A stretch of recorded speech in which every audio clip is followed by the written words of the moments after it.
Hello friends. అరణ్యంలో ఒక చిన్న పిట్ట ఉండేది. ఆమె పేరు విద్యుత్.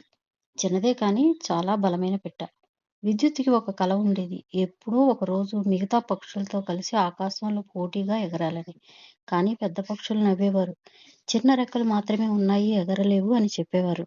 వారు చెప్పినా విద్యుత్ ఆశ వదలలేదు. ప్రతిరోజు కొంచెం కొంచెంగా ఎగిరే ప్రయత్నం చేసింది. ఒకరోజు ఆకాశంలో పెద్ద తుఫాను వచ్చేసింది. అన్ని పక్షులు చెట్లు గూళ్ళలో దాక్కున్నాయి. కానీ హ్మ్. ఓ కోయిల పిల్ల ఒంటరిగా కొట్టుకుపోయింది.